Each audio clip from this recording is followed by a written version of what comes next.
97.1 Forever. Mga kwento ng pag-ibig, kwento ng pag-asa at mga kwento ng buhay dito sa Barangay Love Stories. Love Stories.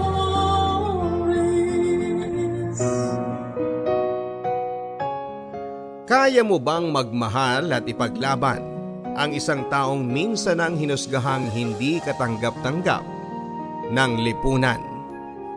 Dear Papa Dudut, binabati ko po kayo ang lahat ng ating mga kabarangay ng isang mapagpalang araw. Isa po ako sa mga libu-libong loyal listeners ninyo. At sa totoo lang po ay matagal ko ng balak na magpadala ng aking kwento. Pero palagi pa rin po akong pinangungunahan ng pangamba na baka may makakilala po sa akin na kamag-anak o kakilala. Kaya naman po ang request ko po sana ay itago ninyo ang aking tunay na pangalan. Gayon din ang mga tauhan sa aking kwento. Ako po si Angel, 25 years old at nakatira sa Pasay City. Ako po ang panganay sa 4 na magkakapatid. At maaga pa lamang ay dumidiskarte na po ako para makatulong sa aking mga magulang dahil may kahirapan po ang aming buhay. Ang tatay ko po ay isang jeepney driver samantalang ang nanay ko naman po ay namamasukan bilang isang janitress sa isang kumpanya. Pangarap po ng mga magulang ko na makapagtapos po kaming lahat at gumanda ang aming buhay. At sa kabutihang palad naman po ay wala naman po ang naging pasaway sa aming magkakapatid. At wala po ang naging repeater o bagsakan sa amin. Hindi man po kami katalinuhan pero nairaraos pa rin namin ang aming pag-aaral. Dahil sa sipag at tiyaga. Yun lang po talaga, Papa Dudut. Habang tumatagal ay lalo pong lumalaki ang gastos namin sa pag-aaral. Lalo na noong college na po ako. At tumungtong na rin sa high school ang aking mga kapatid. At sa kasamaang palad ay tinamaan din po ang baga ng aming tatay mga 5 years ago. At naging mahina po ang resistensya niya dahil sa araw-araw na pamamasada at paglanghap ng usok sa kalsada. At kahit po gusto ko na nga po siyang tumigil sa pamamasada ng mga panahon na yon, ang sabi niya hanggat hindi pa daw niya kami nakikita na maayos na ang buhay, ay hindi rin daw po siya mapapagod na magtrabaho.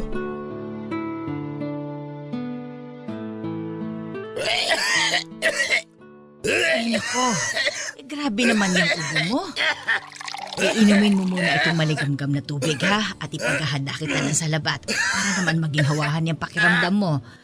Mabuti na lang at sakto din na sinigang itong niluto ko ngayon. Huwag ka na kayanin ng mamasada bukas. Wala ito. Sandali, inom lang akong tubig. Dahan lang. Bukas, wala na itong ubo ko. Tay, tama si nanay. Iba na naman yung tunog ng ubo mo ngayon. Baka ma-hospital ka ulit. Hindi. Wala na ito. Naku, huwag mo nang pigilan niyang ubo mo.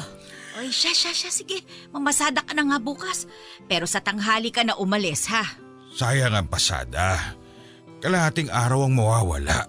Kesa naman ikaw ang mawala sa amin. Diyos ko naman, Elmer. Mag-isip-isip ka.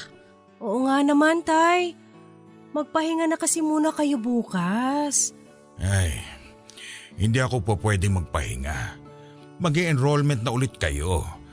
Kahit isang araw lang yan. Malaking kawalan yan. Huwag na po kayo mag-alala sa gastusin namin sa school. May trabaho naman po ako ngayon eh. Mag-e-endo ka na ulit, hindi ba? At saka, Angel, 2 taon ka na lang bago graduate. Gusto ko na nga rin munang patigilin ka dyan sa pagiging working student mo eh. Para hindi makasagabal sa pag-aaral mo. Tay, kaya ko naman pong pagsabayin ng pag-aaral at ang pagtatrabaho. Kumpara naman sa inyo, hindi hamak na mas malakas ang katawan at resistensya ko. Huwag niyo na po akong alalahanin. Ay, hindi yan ang pinupunto ko. Ang ibig kong sabihin, kahit pa malakas siyang katawan mo, mahirap mag-aral ang katawan at utak na pagod. Baka mamaya yan pa ang maging dahilan para madelay ka sa pag-graduate. Tay, graduate po ako. Pangako yan sa inyo ni nanay. Kahit na ano pang mangyari, hindi ako papayag na hindi ako makapagtapos sa takdang panahon. Gusto ko na rin po makakuha agad ng regular at mas maayos na trabaho pagka-graduate ko. Huwag niyo na po ako masyadong alalahanin. At yung stress, nakakadagdag pa sa sakit ninyo. Elmer, ay may punto naman itong si Angel.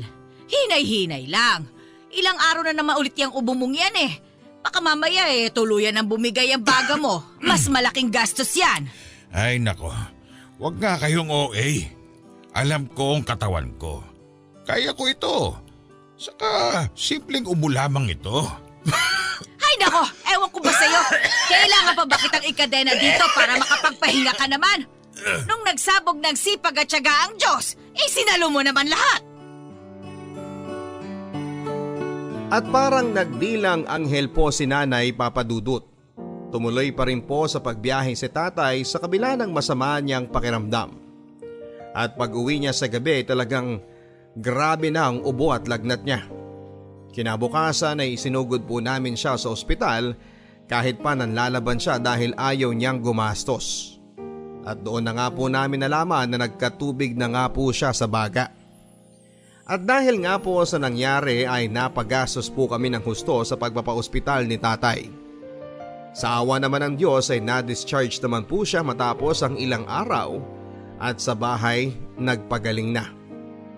Pero bago po namin siya nailabas ay kinakailangan naming mangutang sa mga kamag-anak at kaibigan dahil hindi naman pumayag ang ospital na mailabas siya hanggat hindi namin nababayaran ang lahat ng aming bills sa kanila.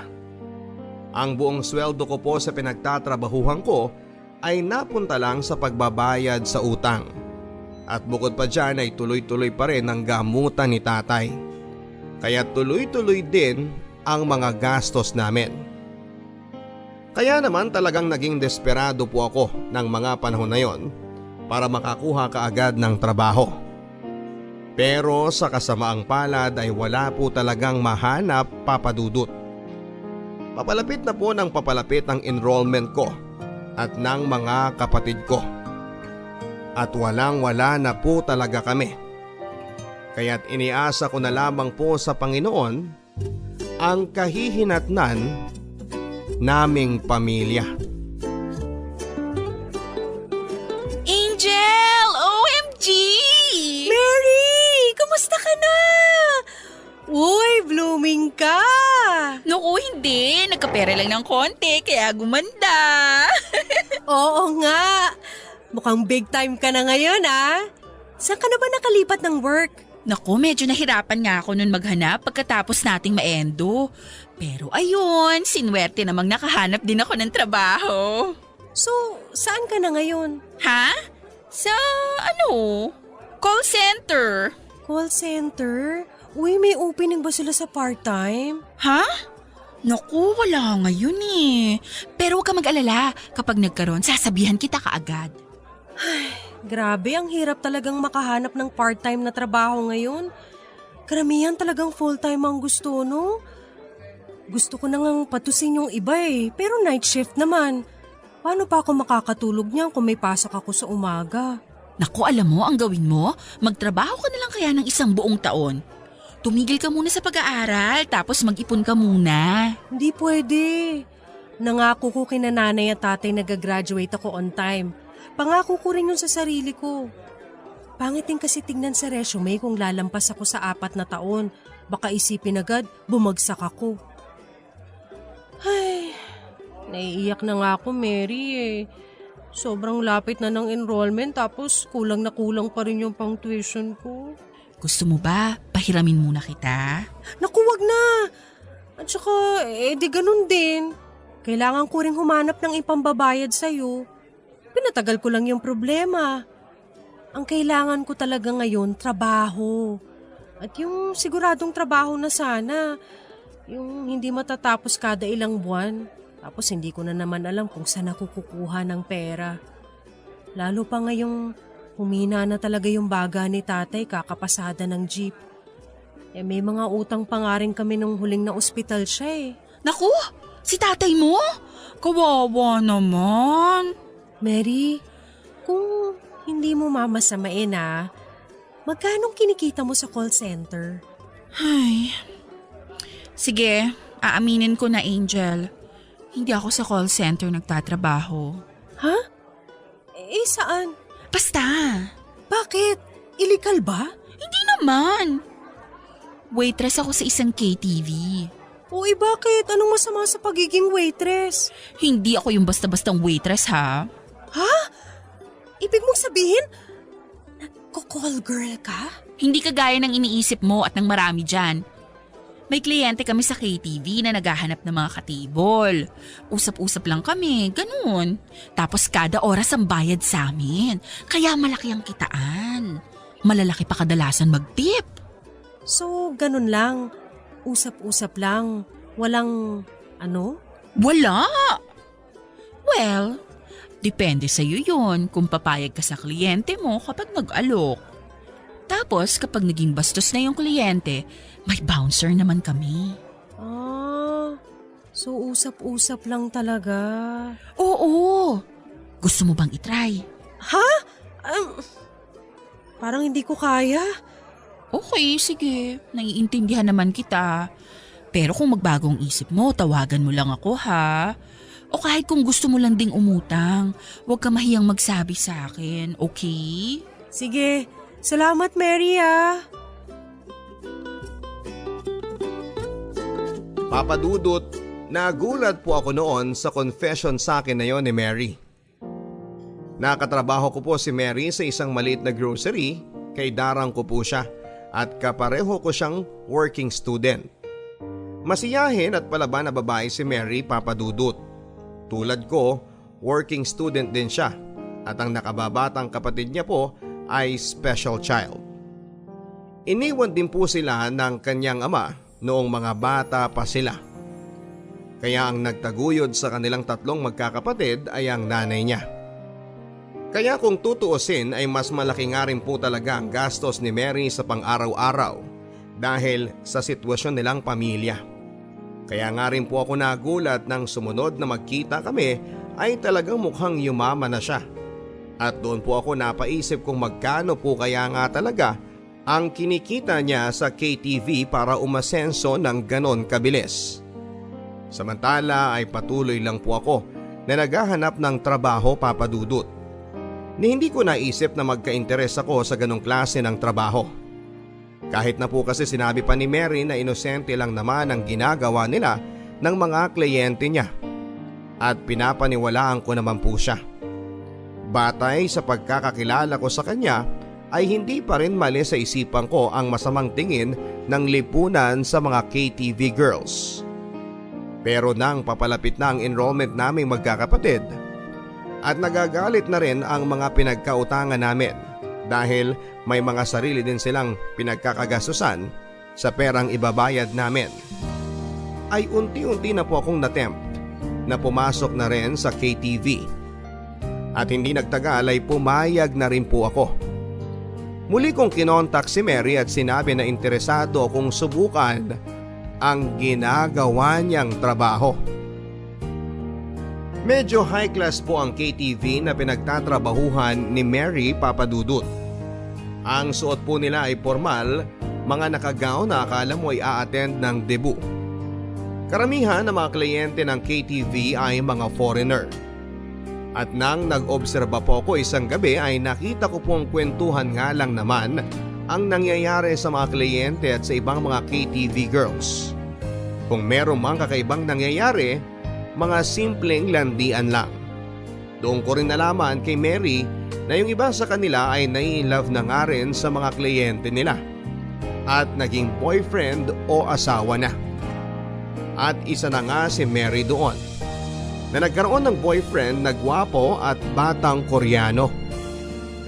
Nang makita ko po ang klase ng trabaho na ginagawa nila, ay doon ko na nga po nakumbinsi ang sarili ko na talagang sumabak sa pagke-KTV. Naisip ko na sakto lang din naman po ang pasok doon dahil hanggang alas 3 lang ng madaling araw bukas ang KTV. At pwede pa ako makatulog ng ilang oras bago ang klase ko. Huling 2 taong ko na rin po sa college noon kaya hindi na kasing bigat ng dati ang load na kailangan kong pasukan.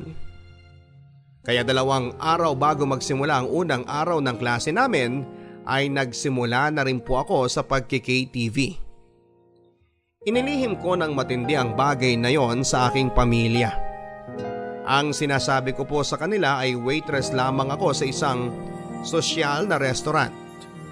At dahil malayo din po ang KTV sa bahay namin at sa eskwelahang pinapasukan ko ay naging komportable din po ako na wala akong makakasalamuha na kakilala ko.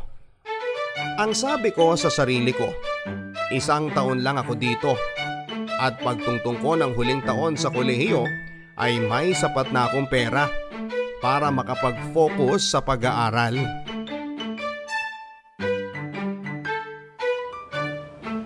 Miss!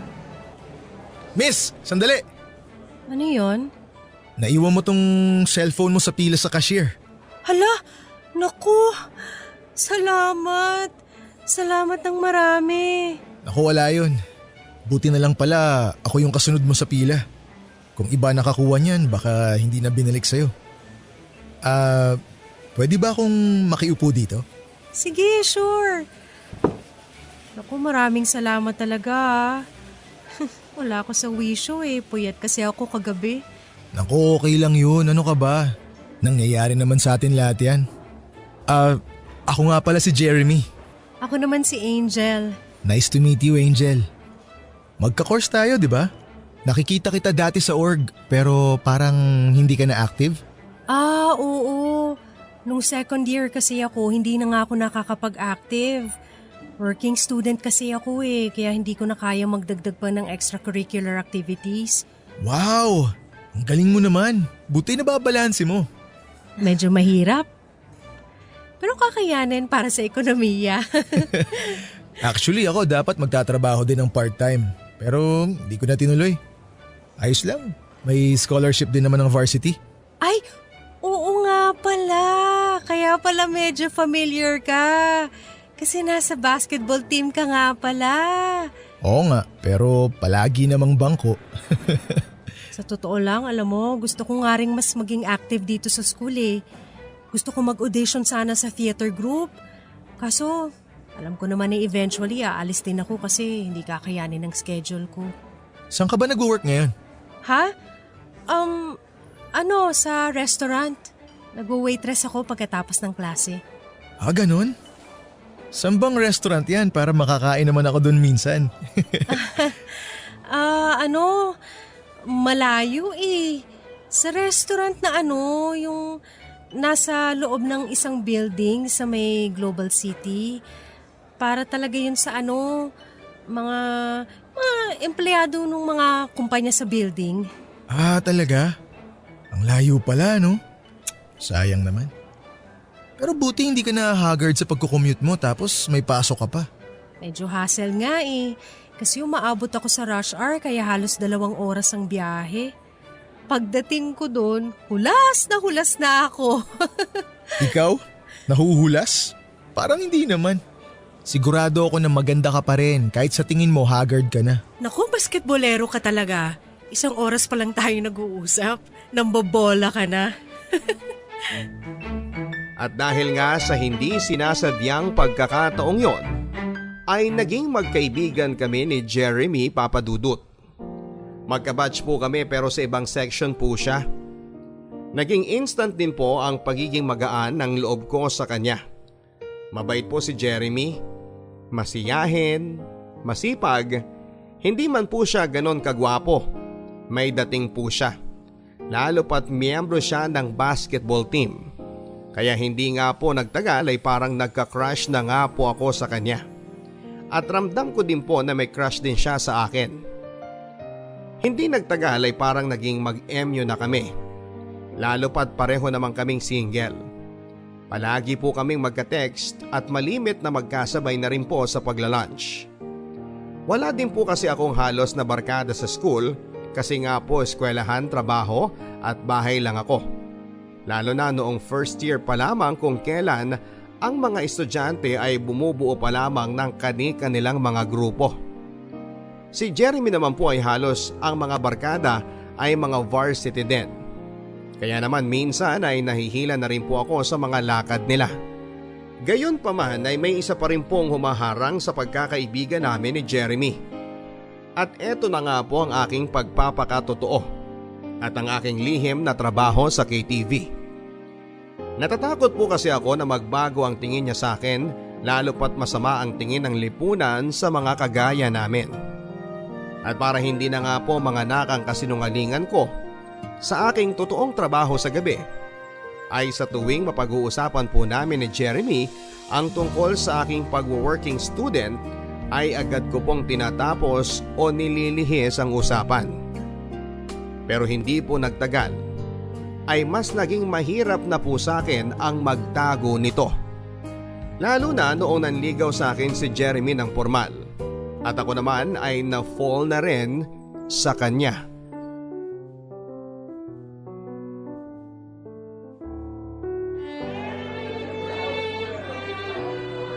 Hoy, dalawa tayo magbabayad dito ha. Hindi ako papayag na ililibre mo na naman ako. Mahal-mahal sa restaurant na to. Uy, ano ka ba? Ako ang sasagot dito. Ako nagyaya eh. Hindi nga sabi eh. Split tayo dito ha. At saka ang dami kong in-order. Okay lang yan. Sus, birthday ko naman eh. Birthday? 2 linggo nang nakakaraan yung birthday mo tapos libre pa rin to? Hindi na, maghati na tayo sa bill.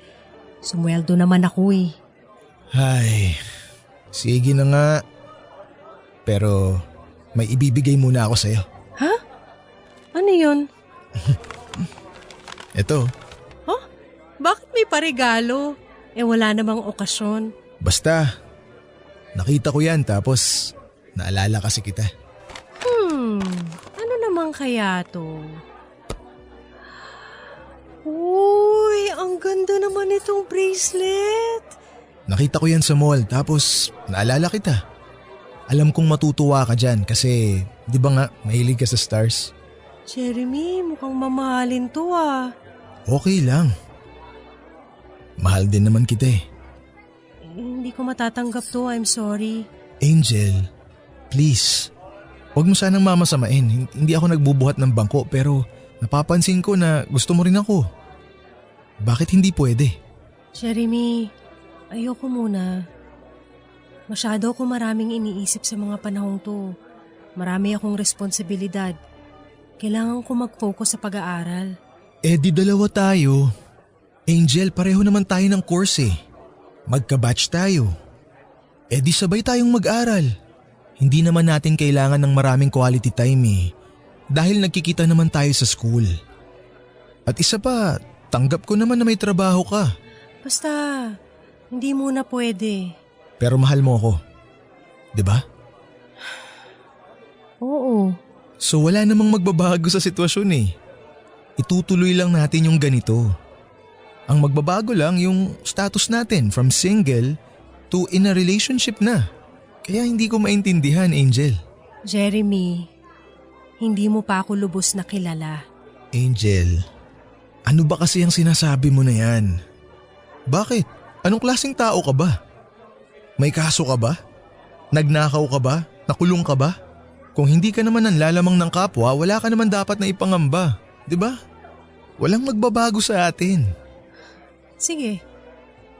Tingin ko dapat mo na rin namang malaman. Ano ba kasi yon, Angel?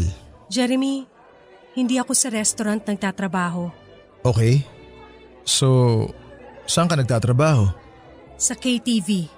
Sa KTV? Nagtatrabaho ka sa KTV? Bilang waitress?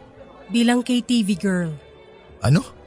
May mga kliyenteng pumapasok sa KTV. Gusto ng good time sa loob ng ilang oras. Yung iba naghahanap ng mga makakausap. Pipili sila sa amin tapos kapag nagustuhan ng isa sa amin… Tama na. Kapag nakapili na sila, iti-table na kami. Tapos… Tama na sabi! Sabi ko na nga ba eh. Ganyan na magiging reaksyon mo. Bakit wala naman akong nilalamangan ah? Tapos sasabihin mo walang magbabago? Sarili mo ang nilalamangan mo.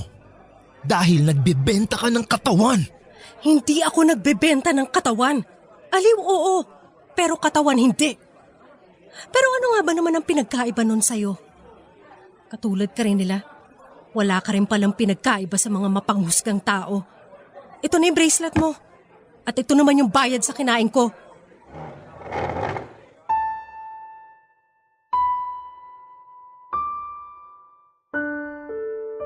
Aaminin ko sa inyo, Papa Dudut, kahit na may pag-aalinlangan ako na magtapat kay Jeremy tungkol sa aking totoong trabaho sa gabi, ay may bahagi sa akin na umaasang maiintindihan niya ako.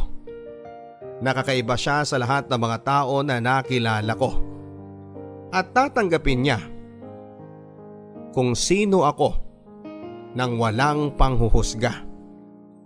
Pero hindi pala. Nagkamali pala ako.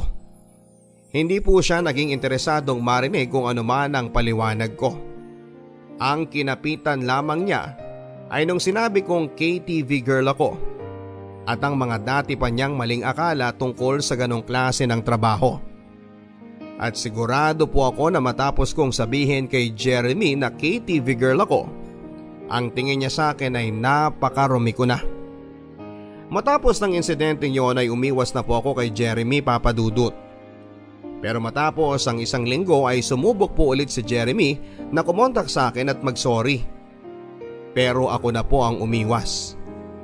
At nung minsang nagkausap kami ng matino, ang sabi niya sa akin ay mahal niya ako. At tanggap na rin niya kung ano man ang trabaho ko. Pero hindi ko na po siya pinagbigyan ng pagkakataon. Ang sabi ko sa kanya, ang isang normal na katulad niya at ang katulad ko ay malabong magkaroon ng isang maayos at tahimik na relasyon. Nagpatuloy po sa pagsuyo sa akin si Jeremy ng ilang linggo matapos ng insidenteng yon, Papa Dudut. At kahit na maraming beses ko na pong pinanlalabanan ang sarili ko, nasagutin siya at makipagrelasyon sa kanya.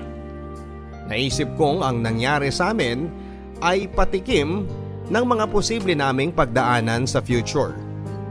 Sigurado ako na dahil sa trabaho ko, ang isang malaking kailangan niyang panlabanan ni Jeremy ay ang selos at paranoia na magiging loyal ako sa kanya. Kahit na kung sino-sino pang lalaki ang nakaka-table ko gabi-gabi. At bukod pa dyan ay magiging bahagi na ng pagkatao ko ang trabaho kong yon sa KTV. At alam kong balang araw ay lalabas din ang bagay na yon sa ibang tao, tulad ng sa mga magulang niya. At kung dumating ang araw na yon, ay hindi po ako sigurado kung kaya pa rin akong ipaglaban ni Jeremy.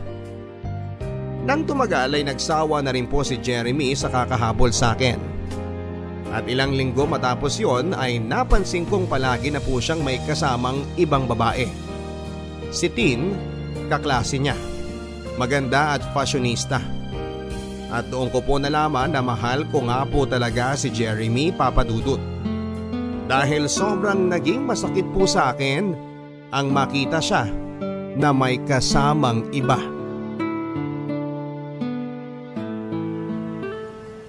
Angel! Oh, Jeremy! Angel, pwede ba tayo mag-usap? May trabaho ako ngayon eh. Angel, please. Kahit isang oras lang. Sorry, wala akong isang oras. Ito na yung bus. Angel! Ay, sorry po ma'am. Angel, please. Bakit ba? Siguro naman pwede na tayo mag-usap ngayon. Ano bang gusto mo? Angel, mahal pa rin kita.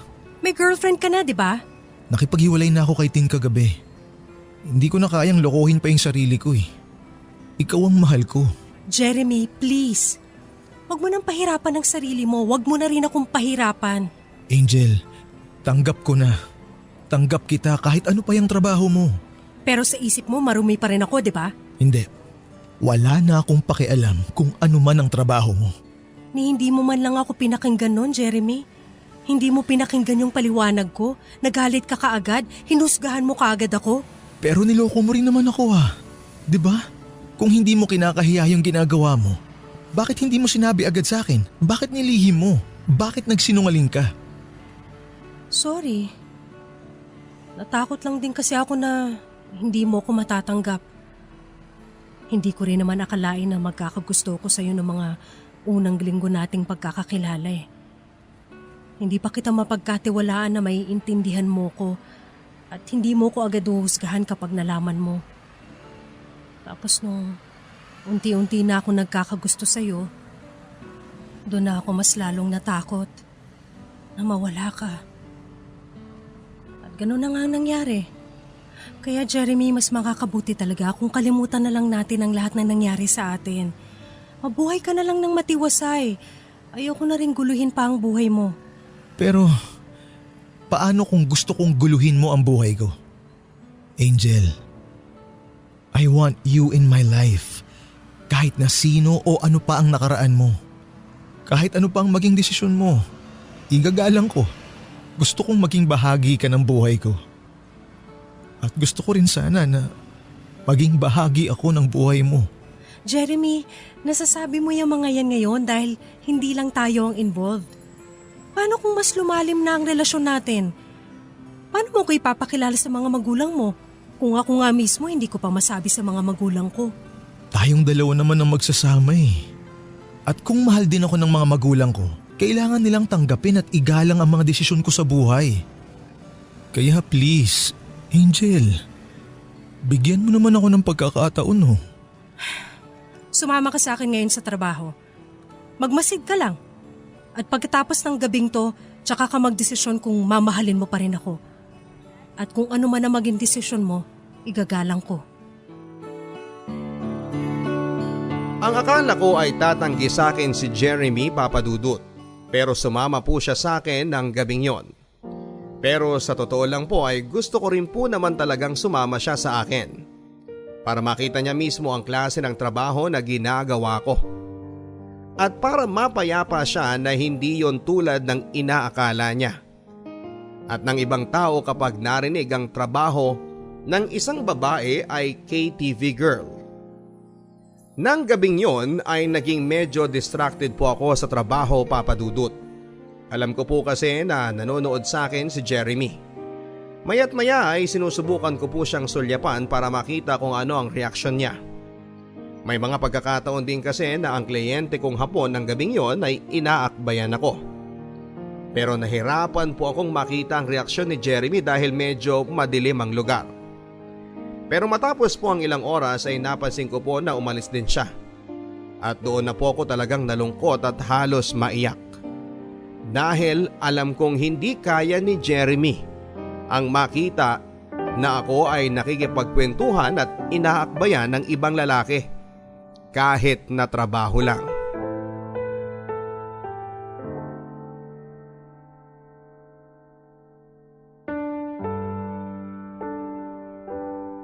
Angel. Jeremy, akala ko umalis ka na. Oh, umiiyak ka ba? Teka, sandali, may nangyari ba sa loob? Hindi. Wala nangyaring masama sa akin. Akala ko kasi umalis ka na. Shh, tahan na. Hindi ako umalis. Sinadya ko talaga na maghintay sa'yo dito sa labas. Para hindi na rin ako makagulo sa isip mo. Tuwing napapatingin ka sa akin, napapansin ko nawawala ka sa wisyo eh. Kaya lumabas na lang muna ako sandali. Oh, mukhang bukas pa naman tong coffee shop. Dito muna tayo. Halika, maupo tayo rito. Ano? Kumusta? Hindi mo kaya? Ay, sa totoo lang, hindi ko kaya, Angel. Naiintindihan ko. Pero kahit na ganun, hindi pa rin nagbago ang nararamdaman ko para sa'yo. Ha? Mahal talaga kita, Angel. Ay. Nakita ko naman kanina eh. Malayo yung inaakala ko sa totoong trabaho mo. Sa trabaho nyo, Nakita ko na kwentuhan lang naman tsaka pakikipag-inuman ang habol ng mga customer. Habang nandito ako sa labas kanina nag-research ako. Nakita ko na sa Japan uso rin naman yung ganito. May nakita nga ako na trabaho doon na hihiga lang yung babae tsaka yung customer na lalaki sa kama. Tapos yayakapin lang nung babae yung customer. Yun lang yun. Gusto lang nila yung pakiramdam na may yumayakap sa kanila. Sa totoo lang, Jeremy, karamihan sa mga kliyente namin ganun. Karamihan sa kanila mga foreigner na malulungkot. Mga Hapon, Koreano, mga mahihina dumiskarte sa mga babae. Oo, mayroong mga bastos, pero karamihan sa kanila kita mong mababa ang tingin sa sarili na kailangan pa nila magbayad ng babae para mapansin sila. Ang lungkot naman. Karamihan ng mga tao iniisip na puro sexual lang ang ginagawa naming mga KTV girls. Pero kadalasan para kaming psychologist. May kliyente ako dati, umiyak lang. Nagkwento tungkol sa asawa niya na hiniwalayan siya. Alam mo sa tingin ko kahit papano, sa loob ng ilang oras, natulungan ko siya. Nakakuha siya ng kausap. Ng taong pakikinggan siya at hindi huhusgahan. Pero paano kapag nagkagusto sa'yo? Paano yun kapag na-fall sa'yo? Hindi naman maiiwasan yun, pero syempre, kailangan ko lang ding dumistansya. At saka meron din naman kami mga bouncer dito. Kapag lumalampas na sa dapat yung kinikilos ng kliyente, sisenyasan lang namin sila at aawatin na nila. Pero paano kung nasa labas na? Mukhang delikado yun. Yun na nga lang. Pero sa awa ng Diyos, ayun, ligtas pa naman ako. Angel, napakabuti ng kalooban mo. At walang nagbago. Mahal na mahal kita. Jeremy, please huwag kang magbitiw ng salita na hindi mo kayang pangatawanan. Angel, hindi ko man kaya na makita ka na may napapasayang ibang lalaki. Pero pag-aaralan ko, pipilitin ko na labanan yung pagsiselos ko dahil mas matimbang ang nararamdaman kong pagmamahal para sa'yo. At kung mahal mo ako, ibibigay ko rin ang buong tiwala ko sa'yo na ako lang din ang mamahalin mo. Mahal din kita, Jeremy. Talaga? Mahal mo ako? So, papayag ka na maging tayo? Sige, susubukan ko. Subukan natin.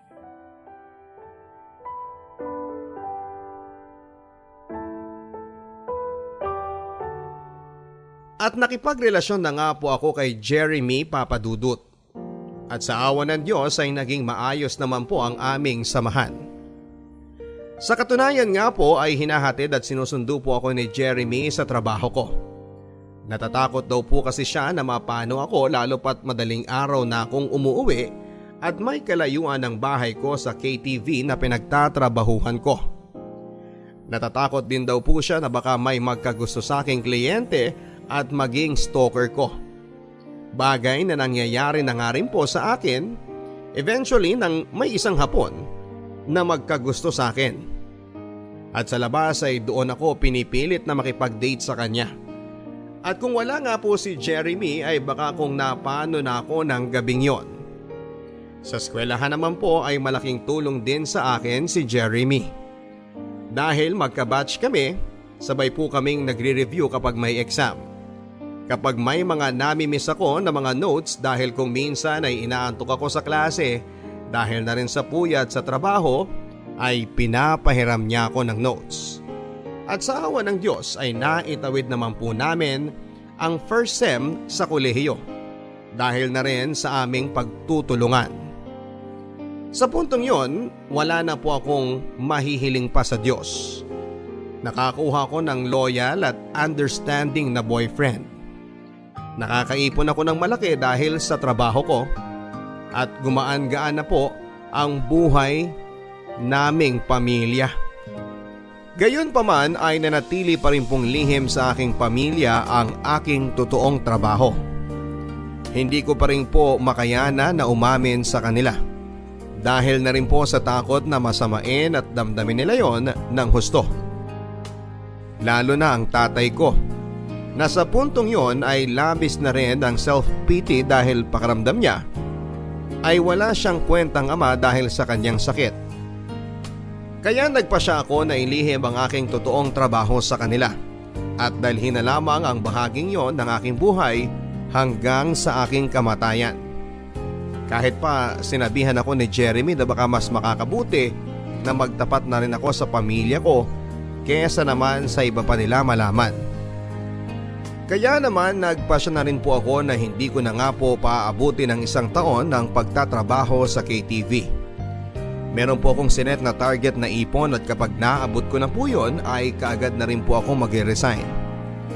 Alam ko po kasi na habang nagtatagal ako sa KTV at habang may nakakasalamuha ako sa lugar na yon ay mas lumalaki ang tsansa na marami pa ang makaalam ng aking trabaho.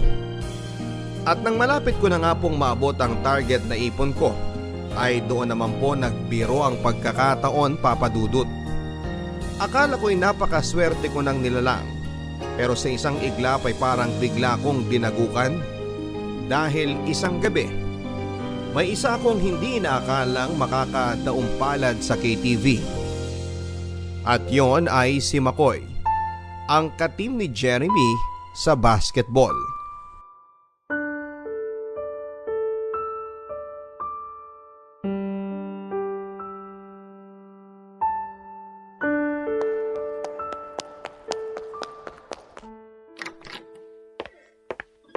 Oh, bakit? Anong problema?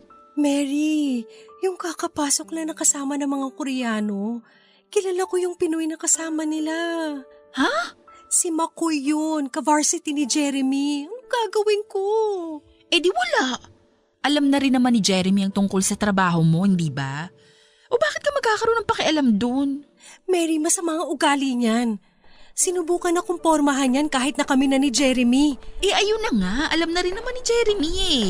Hindi yun yung kinakatakot ko. Paano kung ipagkalat niya? Angel, may kliyente ka sa table 13. Mary, anong gagawin ko? Paano kung siya yan? Angel, kung siya man yan, nakita ka na niya. Kung siya makatable mo, eh di mas maganda para makaharap mo siya at makausap.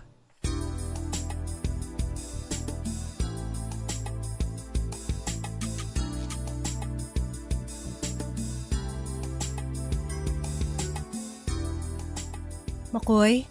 Hi, Rose. Dali. Dito ka sa tabi ko. So, Rose pala ang KTV girl name mo ha? Mas bagay naman kasi yung Angel, mapanlin lang eh. Makoy, para lang malinaw, may rule kami dito sa KTV na walang bastusan. Table-table lang to. Usap-usap lang. Kaya huwag ka magbalak ng kung ano dahil isang senyas ko lang sa bouncer at ilalabas ka nila dito. Oh, easy. Sungit mo naman. Bakit? Nag-uusap na naman tayo ah. Wala naman akong ginagawang masama sa'yo. Hindi pa nga kita nahahawakan eh. Kung gusto mo nang mababastos sa gabing to, huwag ako. Humanap ka ng iba. Uy, ngayon lang ata ako nakakita ng prosti na mataas ang pride ah. Hindi ako prosti. Oh, sige, oo na. Eh ano bang tamang tawag sa trabaho nyo? Escort? Ka-table? GRO? Alam ba ni Jeremy to? Oo. We, di nga. Eh di kung gusto mong malaman, itanong mo sa kanya bukas. Uy, atapang na tao talaga. So, ibig mong sabihin, pumayag siya na jowain ka niya kahit na alam niyang gabi-gabi, iba-iba ring lalaki ang kasama mo? Wow! Totoo palang true love.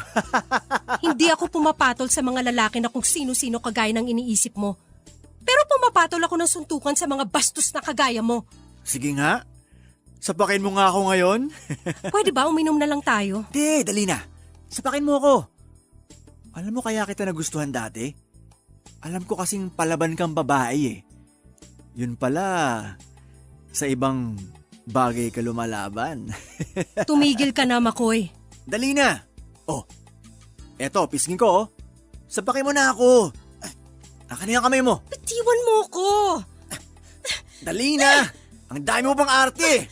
Bitiwan mo ako! Kuya Leo!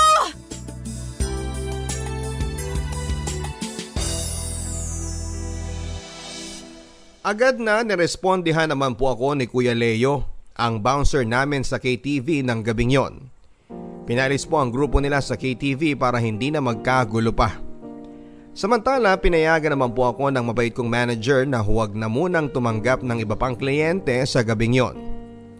Agad ko pong tinawagan si Jeremy at nagpasundo. At pagdating po niya ay doon ko ikinuwento ang nangyari. At hindi ko po akalain na yon ang magiging unang away namin ni Jeremy, Papa Dudut. Noon ko lang po na-realize kung gaano pala talaga kahirap kay Jeremy ang pigilan ng sarili niya na maparanoid at magselos. At ngayong kakilala pa niya at mas malala pa, si Makoy pa ang naging kliyente ko na notoryo sa pagiging basagulero at playboy sa eskwelahan namin. At ramdam kong medyo natamaan ng pride ni Jeremy. Pero mabuti na lamang po talaga at mahal namin ang isa't isa at matibay na ang aming relasyon, kaya't nagkaayos din po kami ng gabing yon. Inihanda na lang po namin ang aming mga sarili sa kung ano man ang gagawin ni Makoy kinabukasan sa eskwelahan.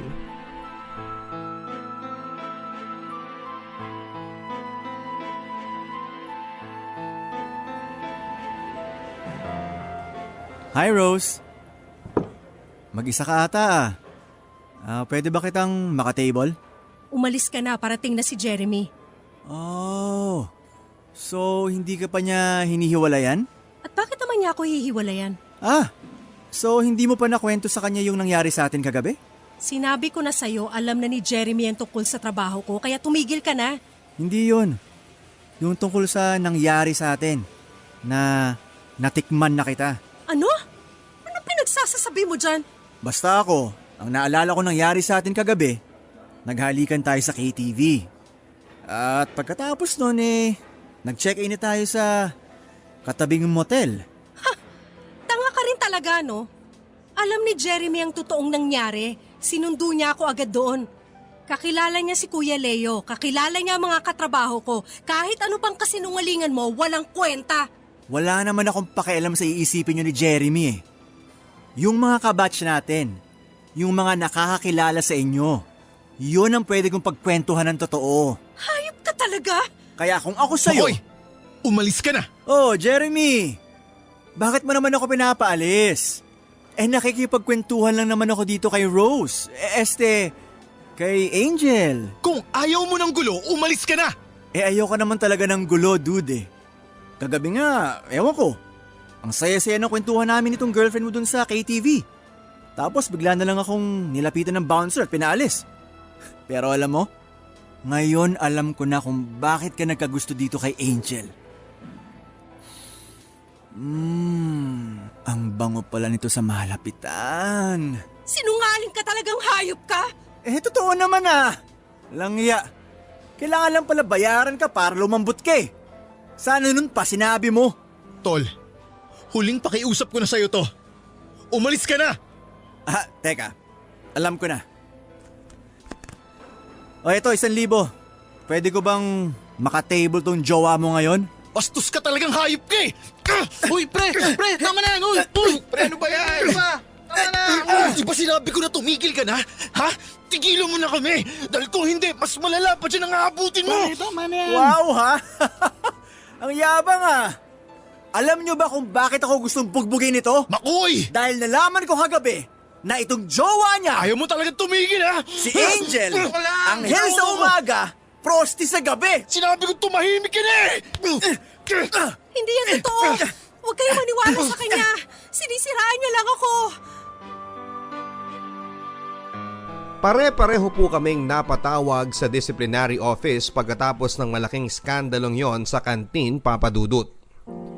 Nagbanta po si Makoy na idedemanda si Jeremy dahil sa ginawang pananapak nito sa kanya. Pero binantaan ko din po siya, nakakasuhan ko rin siya ng paninirang puri. At dahil nga sa banta ng demandahan at nakaambang na malaking gulo, ay sinubukan na lang din po kaming pag-aregluhin ng mga opisyal sa eskwelahan namin. At bago po kami maghiwa-hiwalay ay pumayag na rin po kami. Pero kahit na nagpaareglo po kami nila McCoy ay hindi pa rin po namin naiwasan ang kumalat ang chismis na bayarang babae ako sa buong campus. At dahil hindi naman po pwedeng magpa-press release doon o kung ano man ay hindi ko na rin po nadepensahan ang sarili ko na may kaibahan po ang pagiging prostitute sa trabaho namin sa KTV. Kaya ang ginawa ko na lamang po ay pinabayaan ko na lang. Pinabayaan ko na lamang na mamatay ang issue. Ang naisip ko, total ay 1 taon na lang din naman po ako sa eskwelahang yon, konting tiis na lang. At dahil sa mga nangyaring skandalo ay nagkaroon na rin po ako ng lakas ng loob na umamin sa pamilya ko tungkol sa trabaho ko.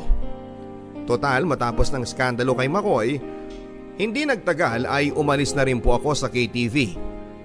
Nang mga panahon na yon ang naisip ko, kung magsasabi man po ako sa pamilya ko, tapos na ang phase na yon, nagawa ko na. At naging bahagi na lang yon ng aking nakaraan na wala na silang ibang pwedeng magawa kundi ang tanggapin na lamang. At sa awa naman ng Diyos, napaliwanagan ko rin naman po sila at naintindihan din po nila ako. Kahit na noong una ay talagang dinamdam po ito ng mga magulang ko, lalong lalo na si tatay. Nakagraduate po ako ng college kagaya ng pinangako ko sa mga magulang ko. At sa ngayon ay nagtatrabaho na po ako sa isang international company bilang isang IT specialist. Kami pa rin po ni Jeremy Papadudut. At sa katunayan nga ay binabalak na naming magpakasal sa 1 taon. Hopefully kapag natapos na rin po ang pandemya. Sa puntong ito ay masasabi ko pong nakalaya na rin po ako sa aking nakaraan. Sa ngayon ay handa na ako kung sakasakaling malaman man ng ibang tao o kahit ng mga kaopisina ko ang tungkol sa pagiging KTV girl ko noon. Wala na akong pakialam sa iisipin nila. Ang mahalaga ay tanggap ako ni Jeremy at ng aking pamilya. At higit sa lahat dahil alam kong hindi naman naging kabawasan sa aking pagkatao ang phase na yon ng aking buhay. At naging stepping stone pa yon para ako'y magtapos at makamit kung anuman ang mga bagay na tinatamasa ko sa ngayon. Ang inyong forever kapuso at kabarangay, Angel. Mga kwento ng pag-ibig, kwento ng pag-asa at mga kwento ng buhay dito sa Barangay Love Stories. Love Stories. Forever.